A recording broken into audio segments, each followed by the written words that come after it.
Did You Have To is a proud member of the But Why Though podcast community.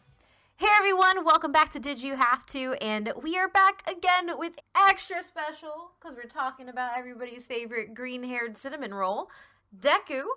And if you haven't listened to this podcast before, we're just two bad bitches talking about anime, and I'm Kate. And I'm Nisha. And we're joined by Emory. Hello. I'm so excited. Thank you for having me. Yes, thanks for coming. Yeah, no. And I would like the audience listening to know that I first got introduced to Emory when he was giving a panel on Zelda at a PAX. So he's super cool. Oh, that's dope. Yeah, we did a book chapter on The Legend of Zelda, and I got the uplifting chapter of Majora's Mask and the Stages of Grief. So I've been kind of labeled the Doctor of Death at this point. So it's wonderful. You know, what a title. I mean, wow. My Hero Academia Season 4 is kind of perfect for you then, right? Oh, absolutely. Yeah, so we're gonna be we plan to do like a Carol and Tuesday episode and episode finally reviewing another live action anime, which is what you probably follow the podcast for, but now you got us talking about anime.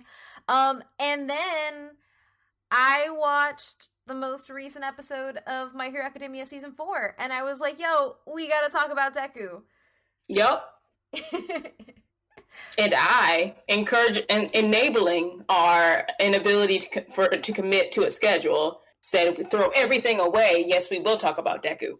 And then I was like, ooh, Emory. Emory has like every Funko Pop for My Hero. He has to come on. No, I do not have the Tanya Ida one, although I think it's like $100, and I'm not down to spend No, for real? For Ida? Yeah, for Ida. I know. I'm no offense to Ida. I like him, but that just seems ridiculous. It is. Ida's an expensive boy. He's pretty high maintenance, so like it tracks. He comes from a valuable family, apparently. So, you know. I just don't understand how. This is. Never mind. Why do I question how much anime figure related things cost? Never mind. But I do love this show, and so as soon as y'all came to me and said, "Do you want to do this?" I'm like, I immediately get my laptop out and like, we're doing this. Yeah. Awesome. No, so glad you could come on. Yeah. Cool. So we're going to, for anybody who has not watched My Hero Academia, or as it's also called, Boku no Hero, this is going to have spoilers, because we're talking about a character and his character progression and our favorite things about him. So this is your warning. You can pause us and come back after you've binged the 4 seasons that are available on Funimation and Hulu, or you can keep listening. I personally think that no matter what happens in the story, you can be spoiled and it's still going to be amazing, because nothing beats that animation. Yep. But yeah, so My Hero Academia was initially a Japanese superhero manga series written and illustrated by Kohei Horikoshi, and it was serialized in Shonen Jump, as all great shonen are, in 2014, and it had 24 tankobon volumes as of August 2019, and it is currently in its 4th season of the anime. And essentially, in My Hero Academia, in a world where people with superpowers known as quirks are the norm, Izuku Midoriya has dreams of one day becoming a hero, despite being bullied by his classmates for not having a quirk. After being the one to try to save his childhood bully, Katsuki Bakugo, my baby, from a villain, All Might, Japan's greatest hero, saves him and bestows upon him All Might's own quirk, One for All. The story follows Izuku's entrance into UA High School, a school for training the next generation of superheroes. Think of it as like the Harvard of hero schools, essentially. And Izuku and his new friends try to balance their hero training with ordinary school duties. However, the League of Villains, an evil organization established by All Might's arch-enemy, All for One, has plans to destroy all heroes and take control of society. Dun dun dun. Nice. Perfect. And that's a perfect summary. Yep. And I have nothing to add. I do want to note this episode, as I'm going to title it when you hit play, is we got to talk about Deku. And that's because Izuku Midoriya's hero name is Deku, which is also his like bully name, like the name that Yeah. people who bullied him called him. Mm-hmm. Which I think is the first great thing to get into his character, into who he is. True. He's just a little love ball. I've never met anyone who could still be so nice to people who basically talk shit about him every day for not having powers. Like, he is a little love ball, because can you imagine being made fun of all your life for not having powers? And then he still is so lovable and nice. And he uses the name that they made fun of him with. It just, oh, And my he heart. wears the suit that his mom made him. Oh, that's adorable. He's so precious. And it's, you listen to all the, just watching the first episode again, and I'm like, the way Bakugo first talks to him, he's like, Deku, here's your idea for getting a quirk. Basically, you need to not be alive anymore, and then maybe when you come back, you'll have one. Yeah. And Deku's response is, that's not a very nice thing to say. You're not taking now. Granted, you're not taking vengeance on Bakugo, especially at that point. No, but I mean, we'll get into it as we talk and get through the talk. But like, I just have to add to that: Deku finally sticking up to his bullies is like a huge thing for me too. Because he does it with love. Like, what the hell? How? And we'll get to that, because it's actually one of my favorite Deku moments. Right, it is. But like, okay. As we dive into who Deku is as a character, one of the really great things about him is because he's a kid who's always wanted to be a hero, but he never had a quirk. He is like the ultimate fanboy, essentially. Yes. Like, he has all of the hero stats memorized. He remembers all of their fights, specifically All Might's, who is his number one hero, his main hero. And what he lacks in the ability to understand his quirk once All Might gives him, he makes up for in his ability to strategize. Like, Deku is the farthest thing from Goku, intellect-wise. Deku thinks before he punches. And while he punches, like, the boy's smart. He's real smart. Very, very smart. He thinks on his feet to a new level, because he really does. Granted, let's be honest, he has his moments when he's just reckless. And he's like, I still have legs. That's right. I can wait, let me break all my fingers. Aren't completely shattered. I can keep fighting. I still have... Those moments are so few and far between. I mean, in comparison. Right. You mean the entire first season? Yeah. Yeah. It's that whole, like, well, I've got 3 fingers left. I'm like, boy, if you don't stop. Again. Oh my god. I got no fingers left, but I got my cheek. No, I got my cheek. That was such a good move. Awesome. I got my cheek. Again, resourceful. Just to put some context to this, so imagine All Might, and I think this is actually a very apt comparison, because the creator of My Hero has said multiple times that he actually based this shonen, My Hero, on the Western idea of superheroes and the Western idea of villains. And so there's a lot that kind of transfers over. Like, specifically, Deku is modeled off of Spider-Man.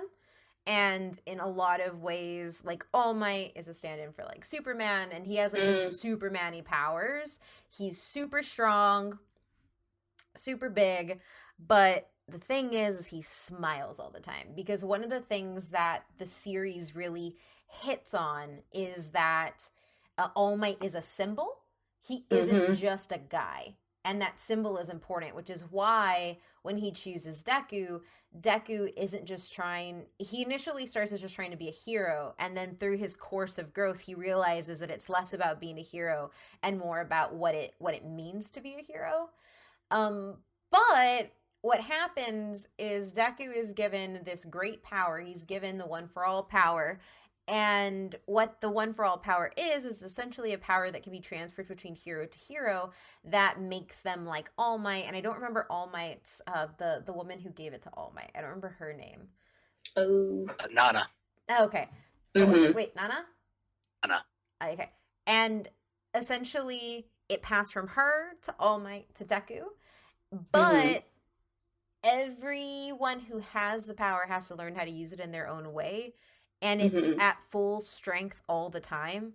And Deku is this kid who never had any powers, never was like physically great, and all of a sudden he's bestowed with all of the strength and all of the power of All Might. And Yep.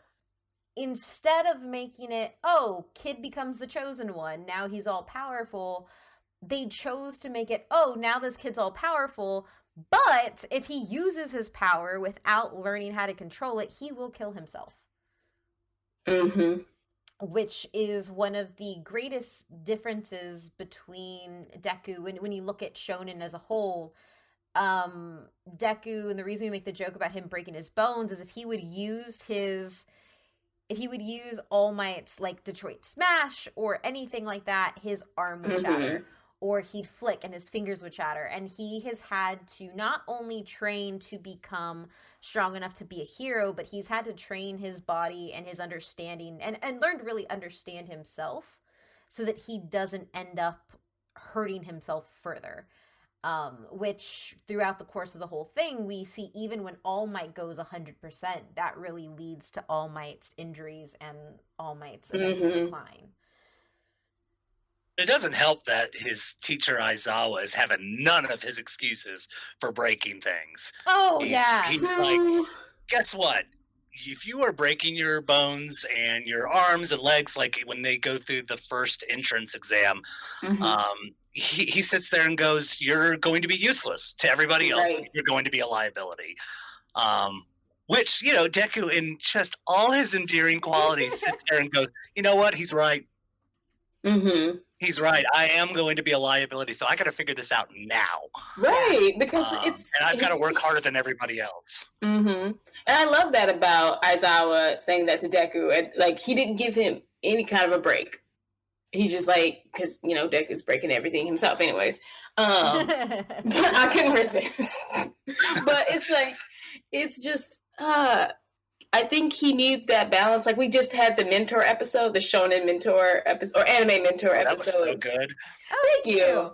Yeah, and we definitely we made a point to mention Aizawa because he's a great mentor to those kids. But it's like, as encouraging as All Might is, when you compare him and Aizawa as being mentors, Deku needs Aizawa to like give him that hard truth. Besides just saying, make it your own, make it your own. And I love All Might. I say this, but like, you can only tell the boy to make it his own so many times without, like, that doesn't help. He needs to understand, like, when he's in the field, it's life or death, and you can't be over here breaking bones for another hero to come and help you when they got to be doing their job.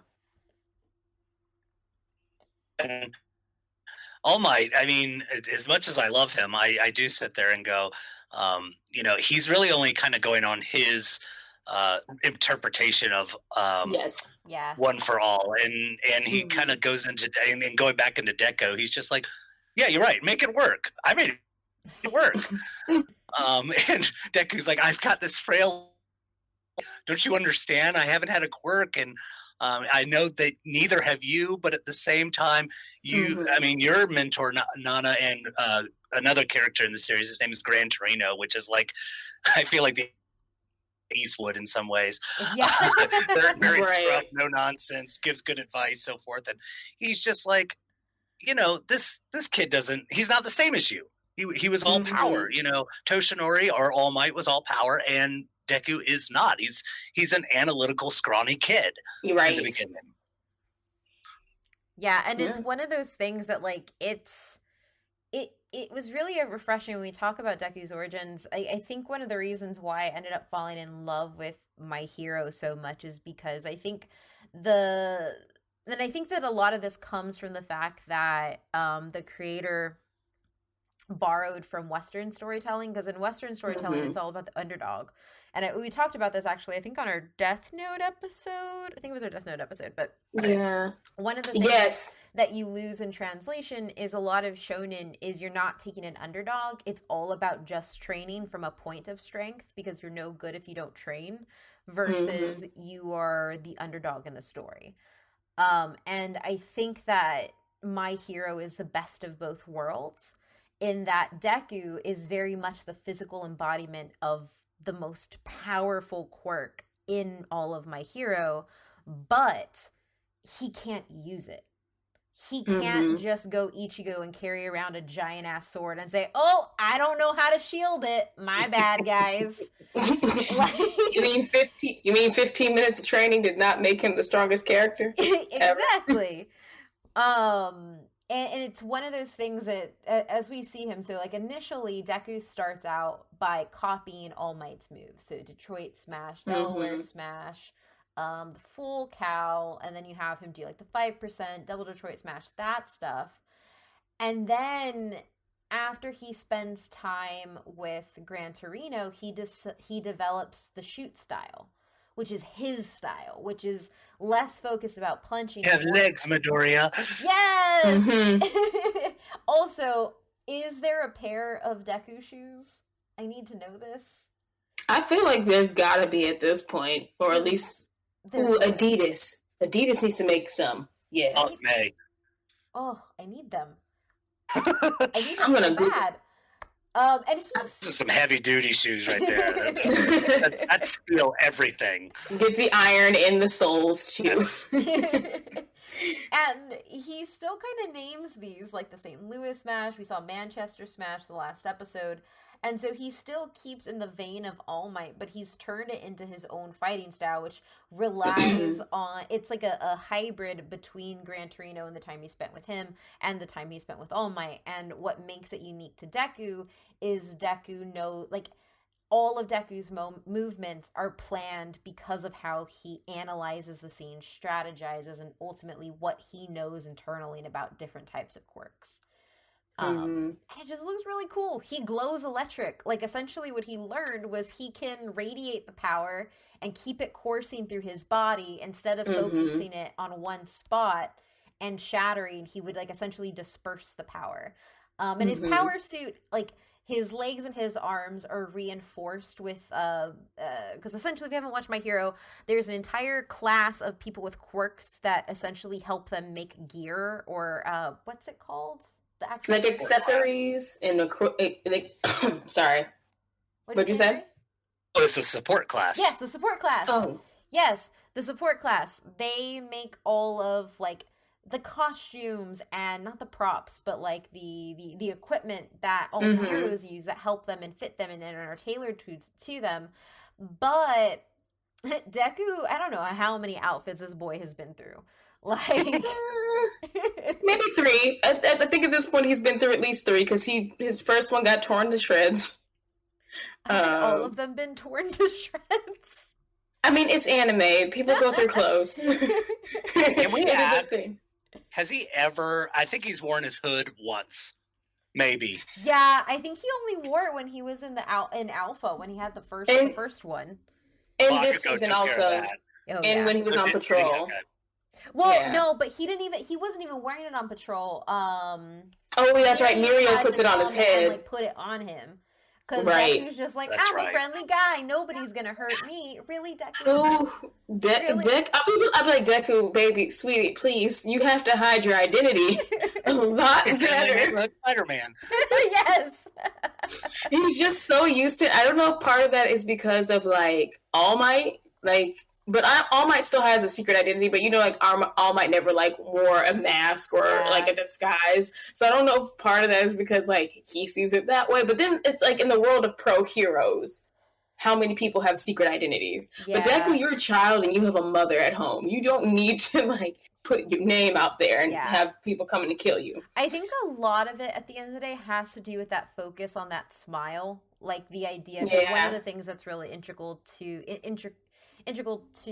Deku and that he pulls from All Might is Mm-hmm. it's kind of like this idea of like smiling through pain, which I Mm-hmm. believe comes, it's either the second or third season where like that's really the focus of how like Deku continue. I think it's the third season because it also goes in with Bakugo, where he continually focuses on keeping the smile on, keeping the smile on. Everything is breaking down around him, but he's keeping it on. Yeah. And for me, I would say like the third season when I started coming into that, because like the idea of like smiling through the pain, smiling through the trauma essentially that this kid is going through because he wants to remain the symbol for everybody else is something that's really Yeah. really powerful, and it's really really important to who he is as a character.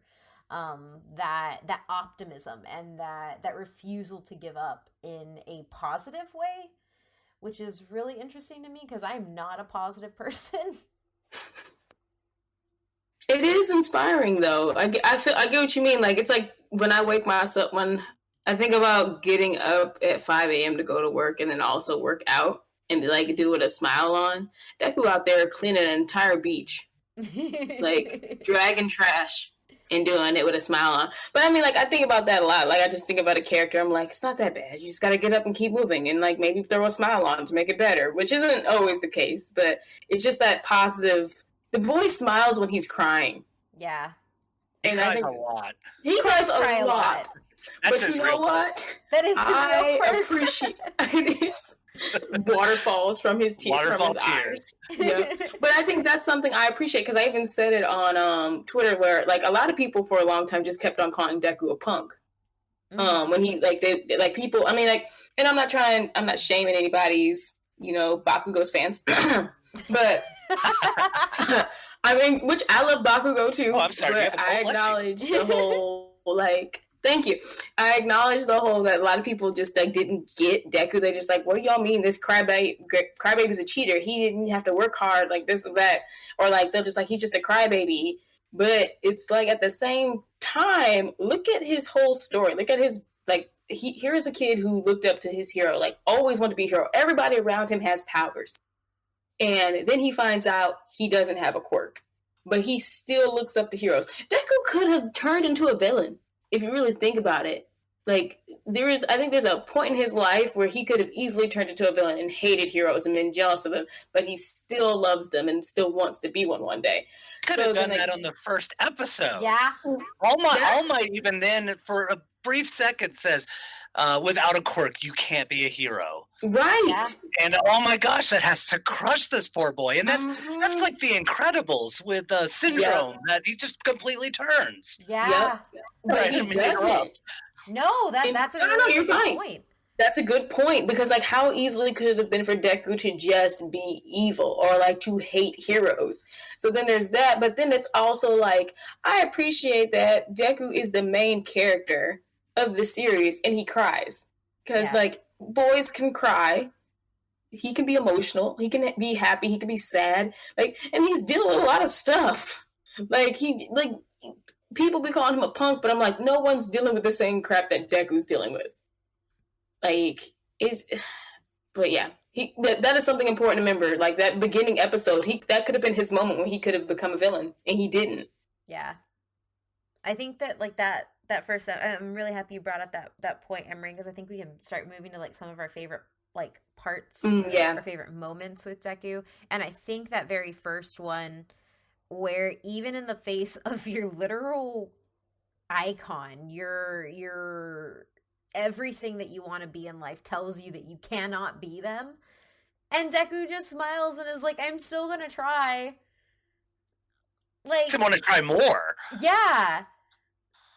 Like, that is just unfathomable. Like, a lot of the times, like, when people get told no, that's it. And it hurts, and then you try the next thing. But instead, Deku just says no. Like, he tells the idea that he can't be no. Right. And I think that when he comes into his own or when he comes to All Might in that point, and when he finally gets the power, I think it's like 3 episodes in or 2 episodes in. It's amazing, and I mean, I'm sure somebody will at me and tell me where we've seen a shonen like this before. Feel free to do that, but it is a very different idea than other shonen, in my opinion. Um, so what are some of y'all's favorite moments with our little baby boy? Ooh, okay. One that sticks at the top of my head is like when they're at the training camp, and I can't remember the hero's name, but it's the dude who basically turns his entire body into like a mass of muscles. And it's Deku's moment of like his first time defending somebody, like from an actual villain, and it's the little boy with the T-Rex, not T-Rex, but the Triceratops Muscular head. was the enemy. Yes, him. So it's like it's that moment where like Deku, like, and he like really embodies the whole like smile, like to let them know, like let your citizen know that they're okay.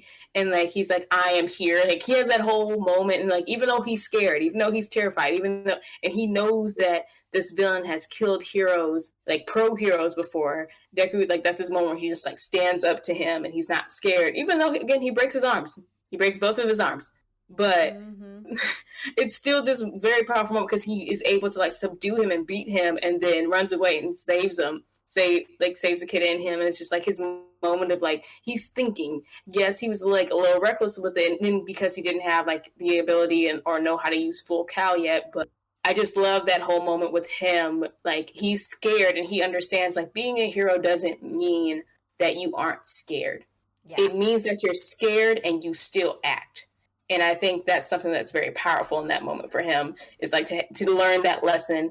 And then I also love the scene where he's just like in that same episode where his arms are broken and he's running around with his legs. And then Aizawa tells him to go back to God. He's like, no, I got to go save everybody else. His arms are dangling. I know. All of Aizawa's infinite wisdom. He should have been like, wait, why am I letting you go back into the woods? You're running on adrenaline. Both your arms are broken. You almost died. You should have died. And yet, it's fine. Go ahead. It's fine. And how they animated his arms just broken and wiggling around. I'm just like, I'm dead. Running, but not on purpose.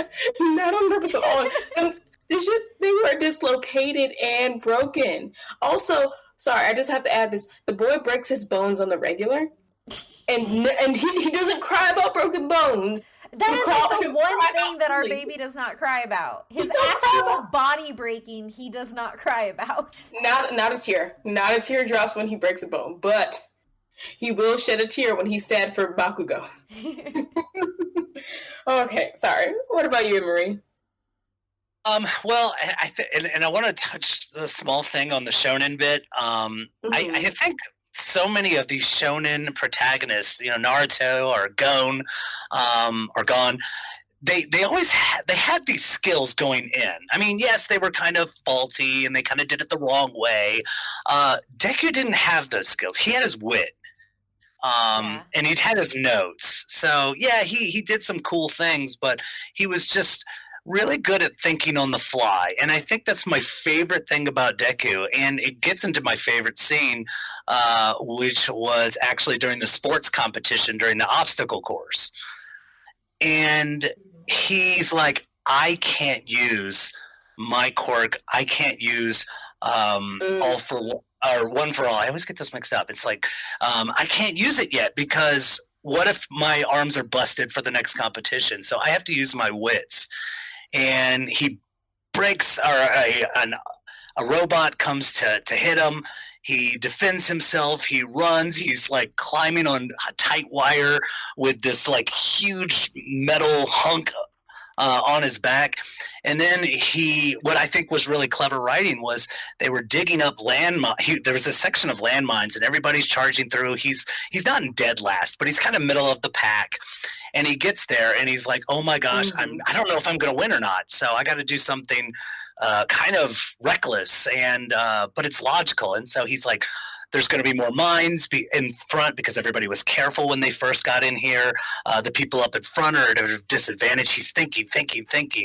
And then he takes the metal hunk, jumps on this huge pile of landmines, and it sends him soaring over everybody. And then as part of All Might's character, he's kind of a fanboy of Deku. He just goes, yes!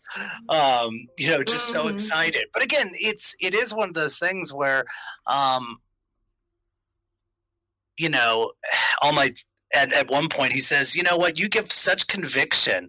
You can be a hero. You know what? Even though you don't have a quirk, you have shown more hero esque resilience than most people I know. And this is where he didn't use his quirk at all and still was able to do something really cool. And that sold me on the series. I was like, I'm good.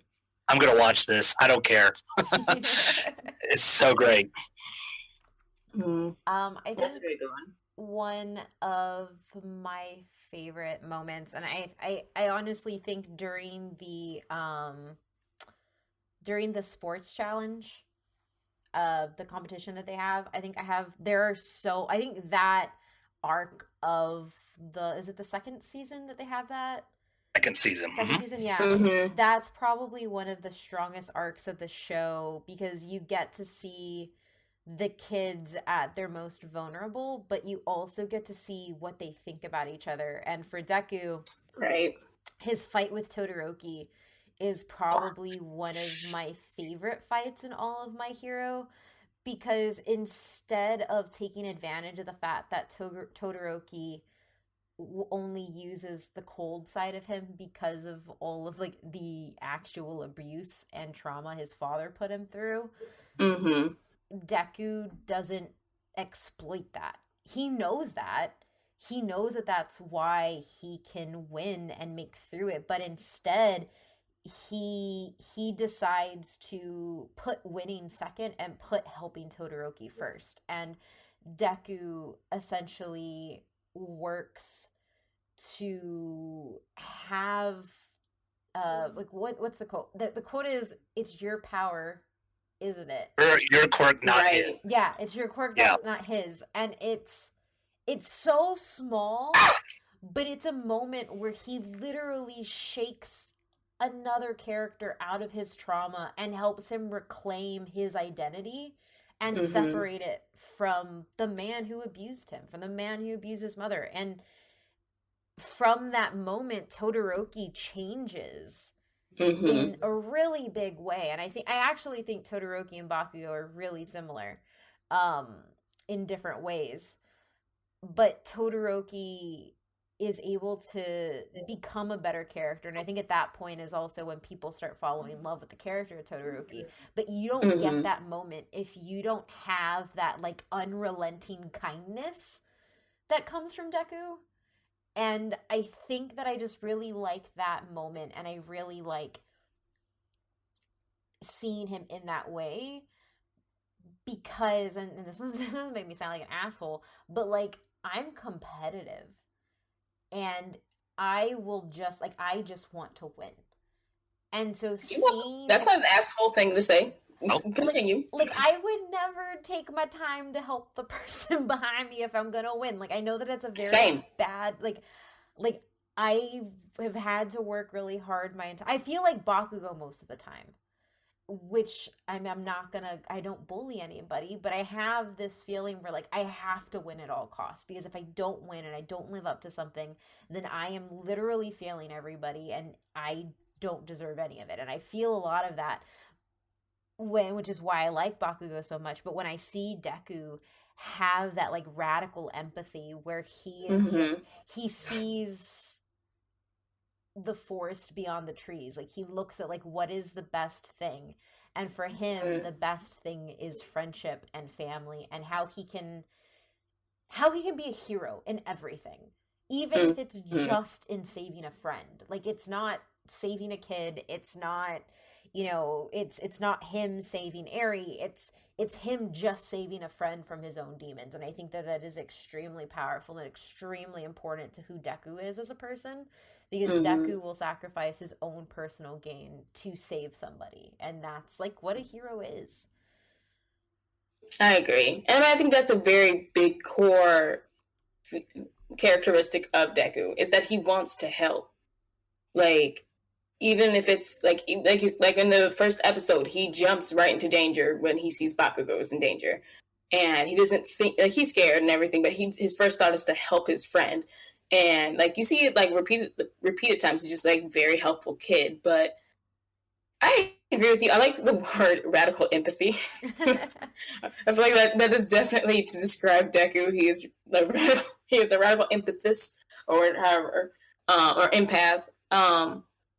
Because like I guess you made a good point because like I was thinking about the sports festival because I feel like Bakugo there's like has that whole tantrum with um Todoroki because he wanted Todoroki to come at him full power like he did Deku. And granted, they're kind of like working towards the same thing, but it's like different motives. Yes. So I see exactly where Deku is like, I want you to bring out your power because I don't want you to have to deal with this trauma anymore. So that's a really good point. But Bakugo is more like, I don't want to win because you didn't want to come at me with everything. Yeah. He didn't. He didn't come at him with everything. He didn't, not at all. So, yeah. I think another area is the kind of vicarious elements of all of his classmates. So, like, if you look at the end of season 2, Mineta is like, what would Deku do in this situation? Yeah. And then, like, in season 3, during the practical exam, you see Yaoyorozu. He's like, don't focus on passing. What would Deku do? And even Aizawa in that same arc sits there and says, everything that, granted, Bakugo is part of this, but everything that Bakugo and Deku do or does, all the class, even if Bakugo or Deku are not present, they feed off of that energy and strive to do more. And Aizawa, in this very small moment of his stoic nature, is just like, I'm so proud of them. I love this class. And that's why I haven't kicked any of them out. Even he though threatens all the time to be kicked out. Oh yeah, everyone should have been kicked out when they did that operation. Which, speaking of which, is one of my favorite Deku moments. Yeah. They knew full well they could have been expelled, and like they still went through it anyways. Which I mean, it's on brand for Shonen. Go risk your lives or something to save your friend and rescue them from the villain or something. That just like I feel like that's very on brand. But it's that Deku realized the moment that it's specifically this is when like that moment when Deku realizes that who needs to call out to Bakugo in order for him to listen and actually like so they can rescue him, and he realizes it's Kirishima and not him. And I'm like, and it's not like he's upset about it or anything. He just realizes like if I try to save Bakugo, he's going to like have this is me paraphrasing, but he just shut knows the hell up, Deku. Yes. It's that Bakugo's gonna be like, fuck you, nerd. Why are you here? Maybe verbatim. Really? That's it. Damn, the nerd came and saved me. Where it's like Kirishima is he realizes like Bakugo has this respect for Kirishima, and it's like just their bond. He recognizes that. And I think that was kind of like brilliant. It's just like to be able to like, I gotta save, because his whole thing is like, I gotta save Kachan. But then he realizes like, I can't save Kachan by myself. I need Kirishima to do it. I think it's just a moment where he's really smart and he uses his head this goes to it. Deku's emotional IQ is just like something you don't see, or at least I'll say I have not seen that often in shonen main characters. Like, I don't think we get that opportunity to see that all the time. And I'm not saying it's never been done. I'm just thinking, I can't really think of any where they're on the same level as he is. As in, like, he's just, like, very perceptive to other people's feelings. Yeah.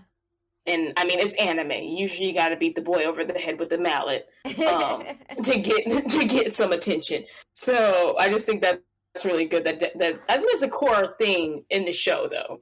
Yeah. Does that in the forest attack arc as well. When he has, was it Shoji, bait his arms when Tokoyami goes out of control. Yeah. And Shoji's very matter of fact where he's like, we can only save one person. We can either save Tokoyami or Bakugo. You have to choose. And Deku's like, both. Right. So I'm going to come up with this super messy but elaborate plan to bring, Mega Titan Tokoyami Right. to the battlefield and take down. Oh gosh, I forgot the. It was the one with the razor teeth. Oh. Moonfish, I think his name Yeah. was. Oh yeah. Oh, that was creepy, but Yeah. great scene and good emotional thinking. I think one of the True. other moments where Deku really shines in using uh his strategy is again during the sports festival against Shinzo. Oh yeah. Um, which Uh, that fight is amazing for like a whole bunch of things because like I think at Mm-hmm. the end of the day, like when we think about quirks, a lot of the time we think about like the really cool quirks and we don't think about the ones that like automatically get you stereotyped as a villain, which is Right. the quirk that Shinzo has. And if you're not familiar with Shinzo, he can essentially brainwash people once he hears them talk, right? That's the requirements on it. Mm-hmm. Yeah. Um, and Or they have to essentially, talk to him. yes, Sorry. they have to talk to him. vocally say something. Yeah, Mm-hmm. and when like he essentially like baits Deku and Deku ends up talking and he ends up getting controlled, but the cool he ends up snapping out of it. I think it's like he breaks his own finger, right? And then it ends up Yeah. snapping him out. And the cool thing about this is it's really small, but it's like the opposite of what you see Deku do most of the times because like Shinzo is really playing on Deku's emotions and Deku's like ability to care for others. And in Mm-hmm. that fight, like Deku has to turn that off. He Right. can't be empathetic. He has to silence that and keep going. And if he doesn't, Shinzo's gonna win. He Um, like insults Ojiro's honor, yep. and Deku's like, Yeah. "Oh, you jerk! I'm not. Oh, darn! I'm brainwashed." Yep. But it's a good And lesson for him. yeah, it's really good. It's one of those moments where he's like, "Oh crap, my big old heart." Yep. Yep. That's a really good point. Or actually, I like that one a lot. Oh, my favorite one. I feel like I have tons of favorite ones. Of course, as I said, I claim to be Deku's auntie because I'm nobody's mama. But when my nephew finally just had enough of Bakugo's shit, and they have that fight at the end of season 3. Yeah. Oh yeah. And it's not this whole like I put up with your shit and I'm tired of it. Like you're like this is for revenge. This is for like this is Deku finally like just realizing like I'm just as good as you, if not better. And he like granted we know who won the fight. I won't like we Bakugo. ain't got yes, Bakugo won. But you know what? I'm just saying I think my boy was pulling punch. But it's fine. It's fine because he could have killed him. He could have killed him. I know But he would have killed himself in the process too. True. He ain't got no rewind there. I know that's true. But it's just like Midoriya Bakugo fight right now. yeah, true. Yeah. But it's like that whole scene, like on an emotional level, like a fight, like everything, like it's just like like I have been waiting for you to stand up to him, and it's like he sees Bakugo as a friend. He like it is a very one-sided friendship, like, and there's like all the stuff he's been through, and I think that was the moment where like also like their rivalry became solidified because like Bakugo's been saying like I think he kind of like declared a rivalry between Kachan and everything earlier in the series or to something of that extent. Yeah. I don't know if it was ever claimed, but I think this is like what really solidifies their rivalry. But then I think it's the steps towards them. Bakugo's never gonna ever say that they're friends, but this is what like I think mends their friendship. They needed to hash this shit out. Yeah, it's immense, and I think that like this is. I mean, I wrote an entire damn article about this episode or this two-parter. Um, and this is a really beautiful episode because it's not necessarily like Deku trying to get back at Kachan.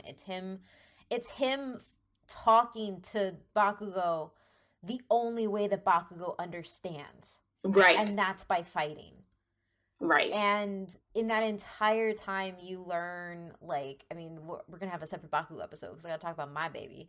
We do. But We will. you learn that Bakugo has, like, this extreme inner self hatred. And it's not necessarily that he's rivaling Deku, it's that, like, Deku started out as everything that Bakugo refused to be. Like Bakugo refused to be powerless, to whatever Mm-hmm. extent his mom played in this. Um, and when Deku got his power for Bakugo, it was Bakugo trained every day. Bakugo harnessed his power every day. Yep. And then all of a sudden, this kid comes in and he has the strongest quirk. Like, I'd be a little mad too. Oh But no, I on mean, the yeah. opposite side, you Mm-hmm. had Deku, who we never really see because he never really has a response to Bakugo other than just ignoring him and loving him. And then you Mm-hmm. get to see that Deku sees, like, while Bakugo can't look at himself as the victor, while Bakugo struggles to see himself as, I mean, he wants to be a hero. His goal is to be the number one hero, but he has a hard time imagining himself as ever being there. I Mm-hmm. think Deku says it's along the lines of like when he like Bakugo is victory.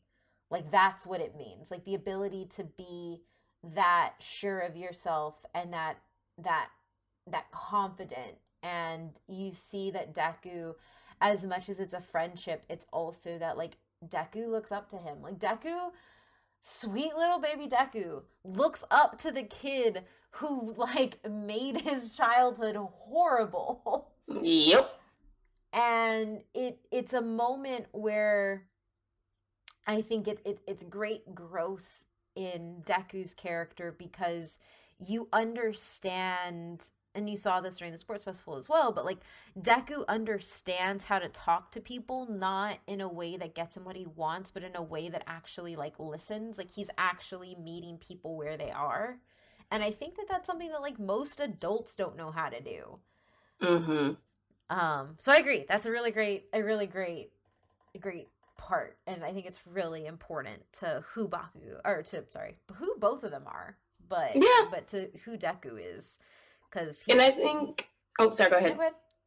No, so I didn't want to like cut you off, but like I wanted because it's like when you said that like who they are, I just feel like it does like this whole tone shift in their relationship. Yeah, Like it just like it feel like when that season ends and when they have this fight, it just like you feel like okay, shit's getting real and it's gonna be different, and it just like feels like there's like something. I mean, granted, I think part of it is because then sorry, hold on. This is when Bakugo learns about Deku's secret, right? yes, Okay, cool. Want to make sure I didn't spoil He something kind of along that. hinted at it at one yeah, point, but it didn't really register I with think that Bakugo. yeah, and I think Bakugo is probably one of the smartest people in the classroom. So it's not really that hard to figure out that he has All Might's quirk after like yeah, because it's after All Might has lost his like powers and he basically like it comes out that he has his powers. Okay, but I think that's like I think that's a part of it too is that he gets brought into the fold of like knowing the secret also. yeah, That's And the scene where Bakugo breaks down. yeah. And I do want to let you save that for the other episode. But it is one of those of, Deku can bring that out in people of just, again, like y'all mentioned, facing their inner demons, and Bakugo just absolutely um, breaks down in front of All Might and Deku. Yeah, my heart. Great scene. yeah. Very. And I think this all culminates in the reason we're having this podcast today. Infinite 100%. Which Yes. was is it episode Super Saiyan Goku. it's Deku. Episode 76, right? Episode 76 of season 4. Mm-hmm. It's currently on Funimation, currently on Hulu. It's the most recent episode, and it is the episode where Deku, he hits like final form almost. Yeah, it feels like, man, you know how hype we were as kids when Goku went Super Saiyan for the first time? This is that for this generation of anime weebs. Like, and us Yeah. old heads. We are now officially old anime weebs. But it's just like, you're right. It's like his final form, his transformation. whatever we want to call it. It's just like seeing Deku being able to go 100% and be confident while he's at 100% and being, granted, he's not in perfect control of it. It's just like, it is like so good. I can't think of other words to describe it. Yeah. What about for you, Emory? No, it's one of those things, and I think I vocalized it on Twitter. And if people don't like this, they can always come find me on Twitter and tear me to shreds. But I haven't been the biggest fan of season 4, and Yeah. there's so much of Deku when I've been watching him go through the maze of the Yakuza Right. base. It's always, we get to see, it's like been 15 episodes and we just get to see him kick like in 6 frames. It's like, here's a smash, there's a smash. And I'm like, okay, great. This is his shonen. This is how Deku becomes the greatest hero in the world. And the one thing that I loved about this last episode was he goes back to one of the things I mentioned before, was analyze on the fly. So in a matter of minutes, Deku discovers why his bones weren't breaking even though he was at 100%, the extent of Ares' powers, what Ares' powers meant to his ability, Yep. Shiseki's bonehead move of telling Deku exactly what Ares' quirk does and how she cannot handle it. And then he goes into, because Ares' quirk, that's this little girl with a horn, and Ares' quirk reverses things. And so Deku, in a moment of brilliance, because Chisaki was like, oh, she can't control it, she'll reverse everything. Deku's like, if I just continuously break my bones at 100%, which is like barbaric sounding, she can't keep up with the rewind function. Yeah. And that's our boy. I was like, that's the Deku I know and love. Yeah. Yep. It was. I think I love that episode so much. It was peak Deku. You're 100% right. Like, it was every piece, every episode, every strategy, every idea, every understanding of his own body and of other people culminates in that episode. Right.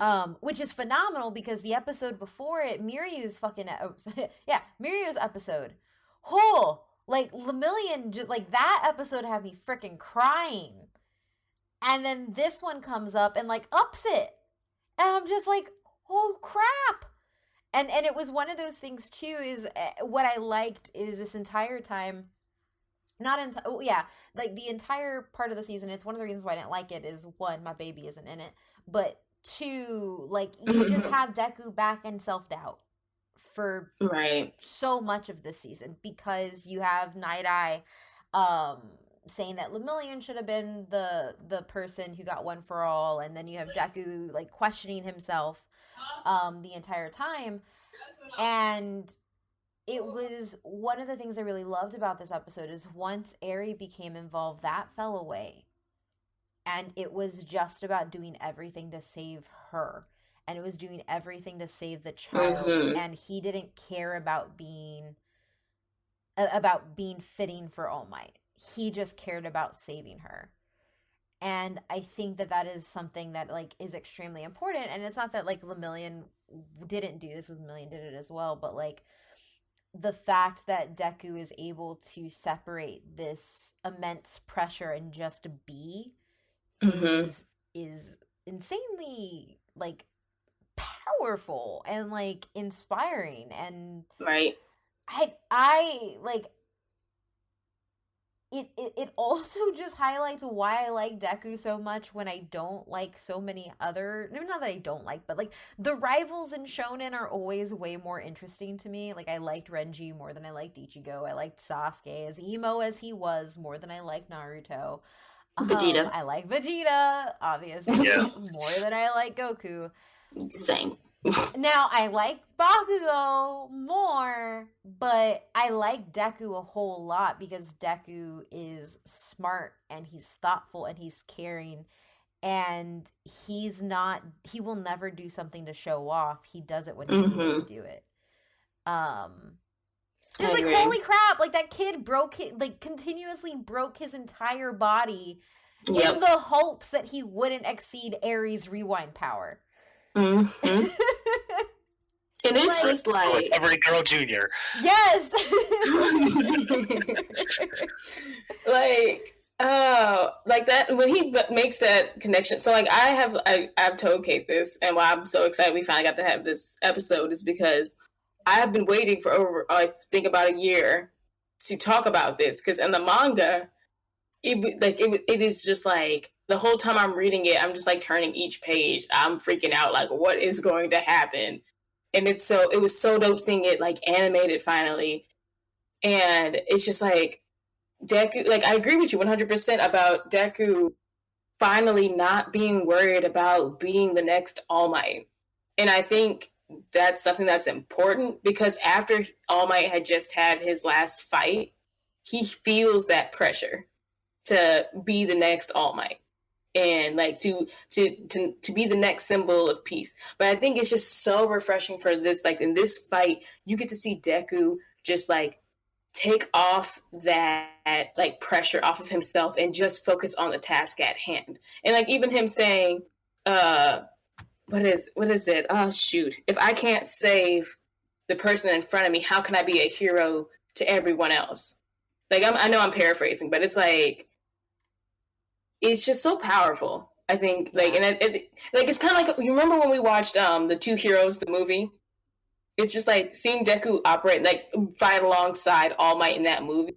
It's like a taste that, like this was even better than that, because Deku was just, he had all the confidence and he wasn't trying to be like, what would All Might do? What would this person do? He was thinking on his own. He knew his abilities. And like to your point, everything we've talked about for this episode so far is everything that's made Deku what he is today. Like how he's observant, how he analyzes things. He thinks on his feet. He is resourceful and like all the things. And it's just like how the show shows growth in the characters. And this is just like looking at this episode, all I can say is growth when it comes to Deku, and just like on so many levels. And I just love it for all these reasons. And it's just like you said, him just focusing on the task at hand, not worried. Like you said, he's not a show off hero. He doesn't care about getting the fame. He doesn't care about like getting like the limelight or being the one who saves the day. And he's worried about saving the person. He doesn't need to be I don't think the only reason he wants to be the number one hero is because he wants to take up All Might's, he feels the responsibility to take up All Might's mantle in his position as the number one hero. But he is not doing it out of pride or any selfish reasons. Go ahead. No, I'm like, and that's it. Yeah, no, I think like overall, like that's one of the interesting things with Deku, who's shown immense growth from day one to here, is like at day one, he just wanted to be All Might. That's all he wanted to do. And that was why kind of like, because I also didn't like the season in the beginning, Emory. Like I was frustrated with I think I watched 2 episodes and I just fell off and binged it once it got further. But like he kind of felt like he was back in that situation where like in season 3 he had kind of reached the point where he could be himself, and he was not sure of himself, but he had his own style. He was coming into his own. And then at the start of season 4 we're back into he just wants to be All Might territory. But in this episode, which is go ahead. No, go ahead. No, you can go ahead. I was just going to say, so polite. But that's, to go into your point, that's where that Stain arc comes in, because he does come into his own there, and it's one of the reasons that Stain spared him. Ida was coming in vengeance mode, and Stain was like, nope, you are not worth it. You are a bad hero. And this other person, I think his name was Native, you are in it for the fame. You are a bad hero. And then Deku comes in and it's like, I just want to save my buddy. And he's smart about the fight with Stain, and Stain's like, you're worthy. Even though I can clearly murder you right here and now, I'm going to spare you. But anyway, go to the next episode. I'm sorry. No. That's the last episode. Yeah, no, no, that's perfect. Like that's a No, perfect example of the stain, because the stain arc is also super important, which we didn't touch on. So I'm yeah. happy you brought that up.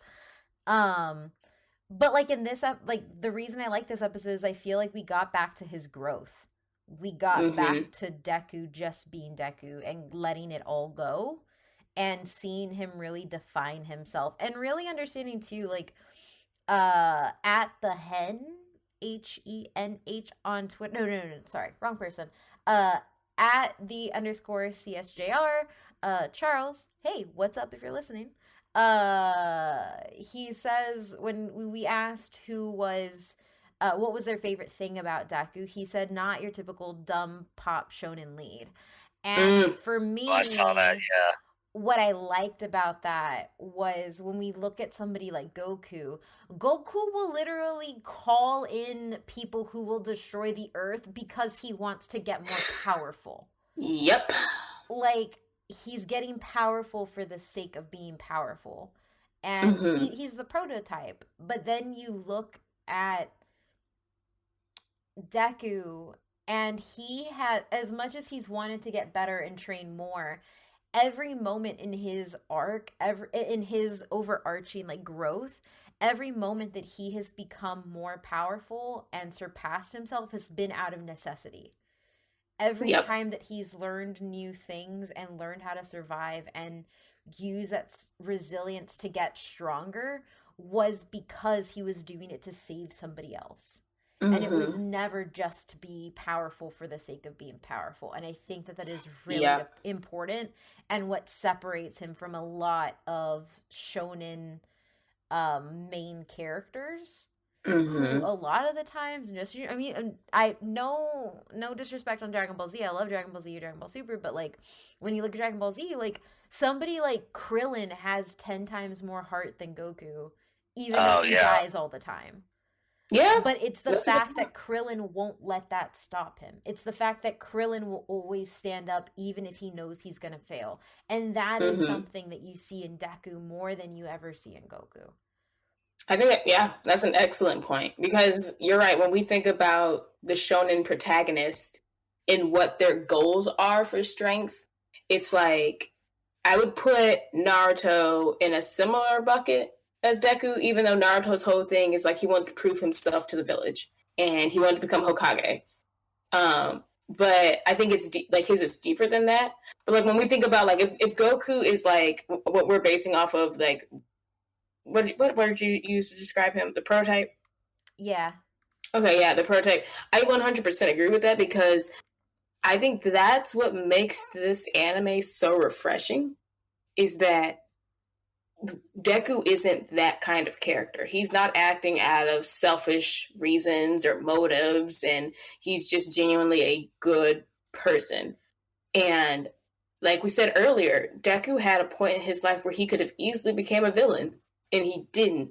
And when he's given these powers, he treats it as like this immense responsibility. Like he doesn't goof around. He takes it very seriously, like as you should. But it's just like one of those things where it's not about obtaining this immense amount of power and then knowing he's the strongest. It's about what he does with the power and what he and the responsibility he has to do with it now.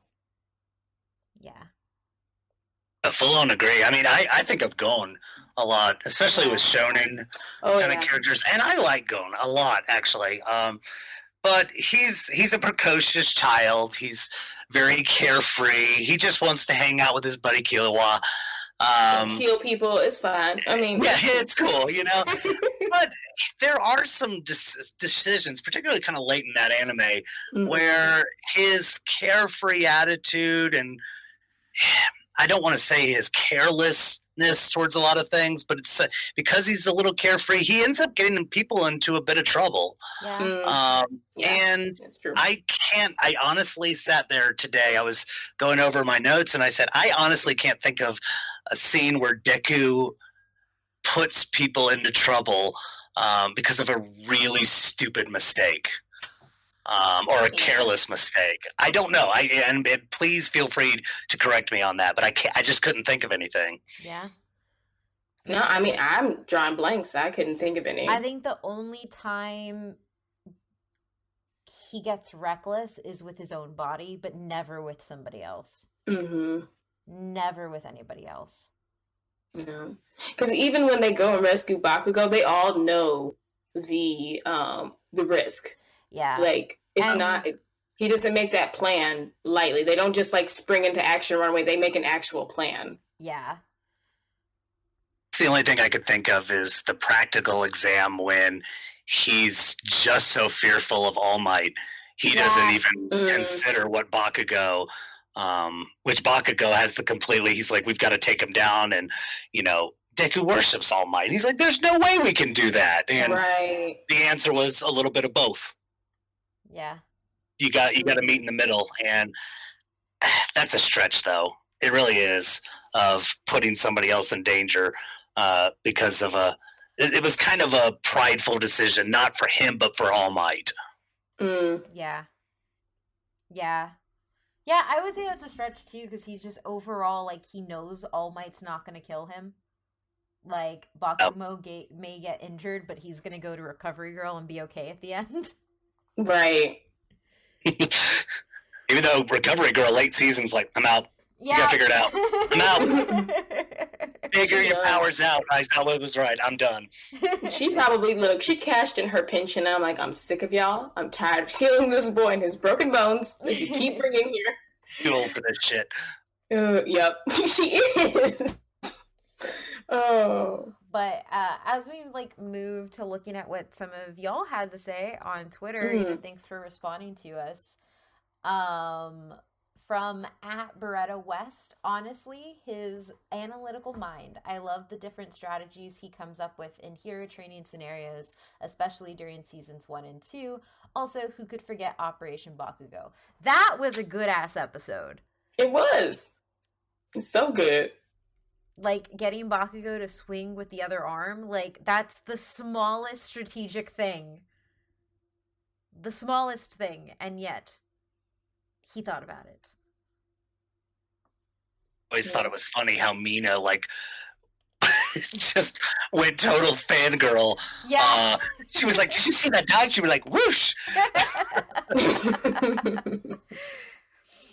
I don't know why that part stuck out to me.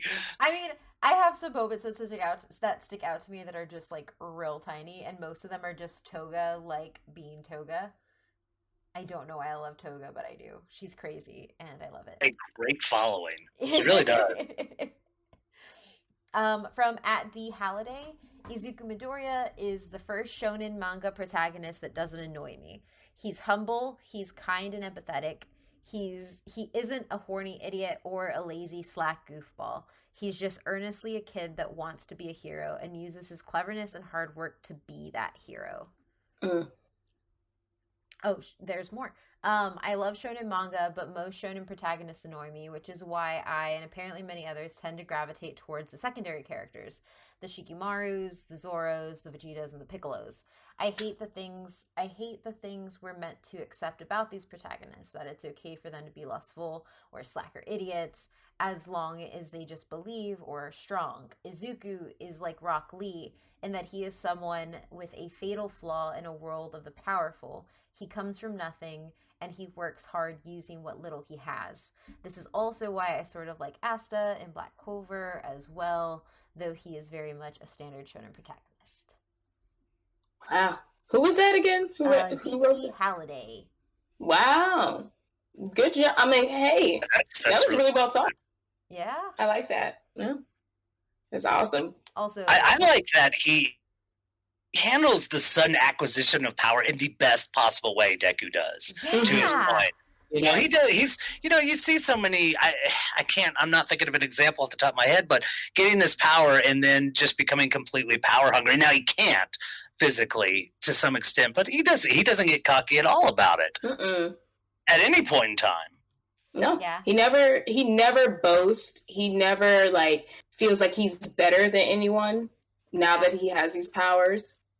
And I think that's just something that, again, it's endearing. And to that person's tweet, I think that's something that, it's nice and refreshing for the people like us who are I I like the Zoros, I like the Vegetas, I like the Renjis, because like we have, the protags like who are just lazy and all powerful, and all they have to do is believe in themselves and the power of friendship in order to achieve their dreams. Yeah. So, and then they are still cocky. Like, I'm sorry, I'm just gonna go on a quick rant right now. That is my main reason why I don't like Goku, and it's not that he shows he's cocky. It's just that Vegeta works his ass off just as hard, if not harder, and they always just made him weaker, or like he would like. And specifically, my issue is with the movies. I can edit this part out. Just I have to get it. But I think that's a good point, though, because Yeah. I think that the importance of Deku and Bakugo as shonen rivals is they exemplify that same thing. Like, Bakugo works his ass off every day to be the best hero, the same way Vegeta does. But at the end of the day, Deku also does that. And so it doesn't feel... It doesn't feel one-sided. Like, you start to understand both sides, and it's a proper shonen rival. I mean, not that Vegeta and Goku isn't. They kind of created the shonen rival, but, like, this is a shonen rivalry that I really, really can get behind. So I think it's a really good comparison, actually. Yeah. And I think a big thing, and I'm just going to, last part about Dragon Quest, which I'll try, I don't think you hate that show. No, I love it, and that's the thing. I love it. I just wish it was about Vegeta instead. But anyway, my point is, like, I would say, like, Super, and specifically Dragon Ball Super Broly, I think is, like, an example of how they correct that with Vegeta and Goku. Like, they finally showing them on par with one another. And, like, in the series, Dragon Ball Super, they start to show, like, it's not that, I mean, obviously, yes, because Goku has Super Saiyan instinct now. But there's that scene where Vegeta decides, like, okay, you got instinct, but I'm gonna ascend to my own thing. I don't have to aim for Super Saiyan instinct. I will aim for something higher. Like, and I think that's something where, like, I appreciate that they finally did that, because for the longest time, y'all would always make the movies and Vegeta would get his ass kicked, and then Goku comes in and saves the day. So, I'm sorry, I just had a quick rant in my soul. Okay, next one. From @StrangeFlux with 2 X's, his heart. The fact that he cares about people, even if Bakugo, with no freaking reason as to why he hates him, he still cares. The kid will sacrifice his body to save someone. After seeing this week's episode, he convinced me that he really will become the world's greatest hero. Wow. Speaking as a nerd who thinks too much about superheroes, it's that he's a nerd who also thinks too much about superheroes to the extent that it becomes a major source of his strength. Just look at his dorm room. Yes! Right. It's so embarrassing, but he still put it all up. And that's from @Mr. David Fisher. And then from @Tortilla Senpai. He motivates me to be a better version of myself. That's awesome. Let's see, what else? Okay, from @TodorokiSoup96, I'd have to say his resilience. Last year I was going through a rough patch and got into My Hero Academia. Some of these characters, including him, inspired me. And then we'll do one more from @super_Spidey1.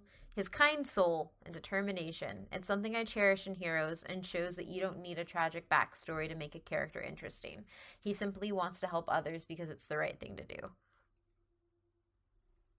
That's awesome. We got a whole bunch more, but we're already at quite a bit of time. So if you want to read the rest of those, you can head over to our Twitter @DYHT_pod and let us know what you think about Deku too. Because this is obviously a huge conversation, and I would say, I don't know what you guys think, but I think you said it earlier, Nisha, in that, like, this is the next this is the generation below us, like Dragon Ball Z. Like, this is going to define them in the same way that a lot of those defined us. Yeah. I can't wait to, like, one day maybe I'll have a child, and then I'll show them this episode, and I'll, like, watch their face. Hopefully, if they like anime. I will binge this with my dog and show her, and she'll love it. The puppies that Leia will have.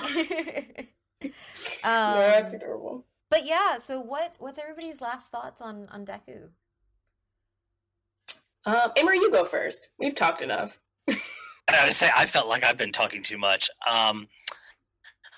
The one thing, and I kind of want to address it with the comments, and I'll make it quick though, is I think Deku does a lot what I think shonens were meant to do and anime was meant to do was to have this little bit, and I'm getting into my academic hat here, is with a little bit of social identity and feeling like we can connect with these characters. And the first episode, I connected so much with Deku because I resonate with the person on Twitter that I was going through a rough time, and watching this for the first time, I sat there and I was like, this kid is so resilient. And I have that almost identity projection onto Deku to where I'm like, you know what, if he can go through this, so can I. And I just love that as far as, again, social identity of feeling like I can do anything.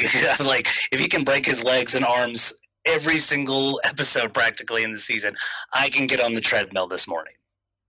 Yeah. I can be a little bit more resilient.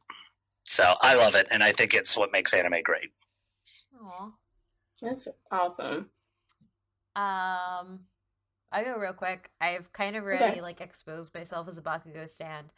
But that's because I see myself as Bakugo. It's weird. Like, when I first started watching My Hero, I didn't like Deku because I'm like, you're just complaining all the time. And you're like, I saw him as whiny, and I saw him as like somebody who had been given everything. And as I started to watch the show further and I got to get into his arc and I got to see how hard he was working, as much as I see myself in Bakugo and as much as I identify with that character, I look at Deku and I very much kind of feel like the comment said, like, I would love to have the compassion and the ability to unrelentingly smile like Deku does. Like, the ability to have the world beat you down repeatedly and not stop smiling and not quit believing in it, because I think for me, on the hardest of days, that's my biggest problem.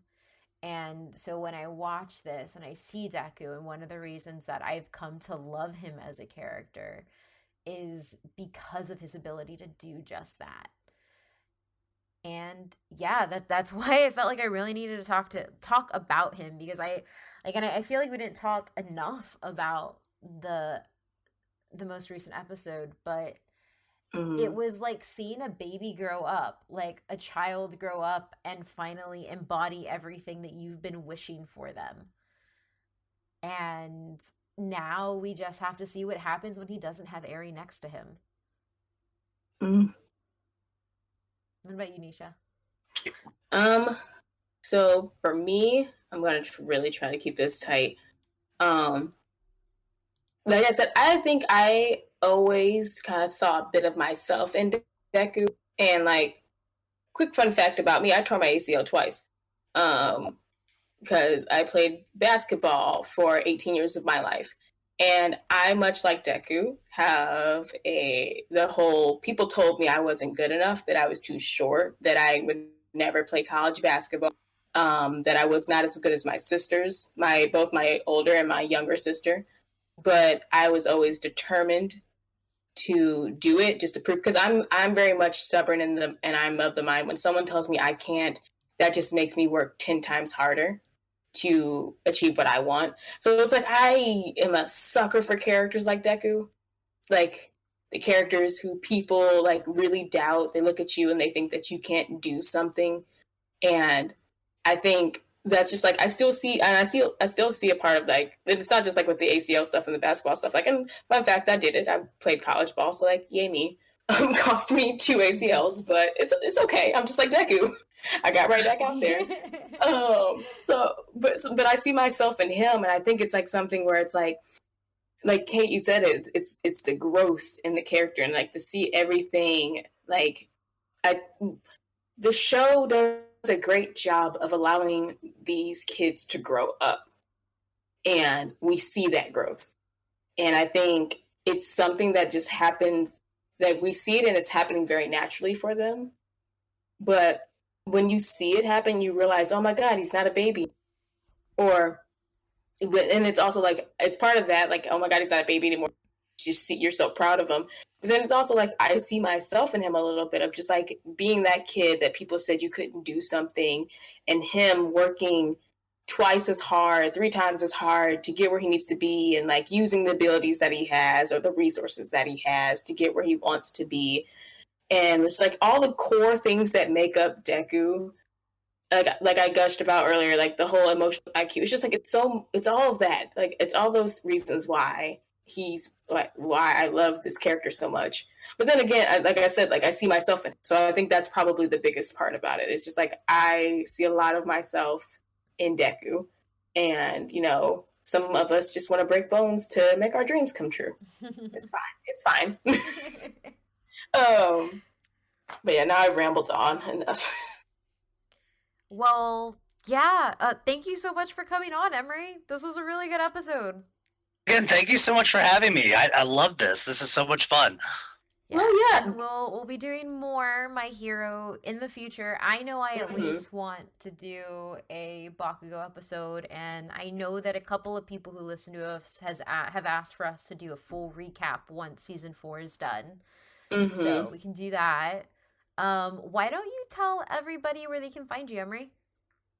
Yeah, so I'm pretty active, probably too active, on the Twitters. My handle is at FusRoDoc, so it's FusRoDoc. I post a lot about JRPGs, anime, academic stuff, that kind of thing, and just whatever's on my brain at the time. So please challenge my opinions on My Hero. I'd love to hear from y'all. And again, yeah, thanks for having me. This has been great. Also, that is, I don't think I've ever gotten to tell you how amazing your handle is.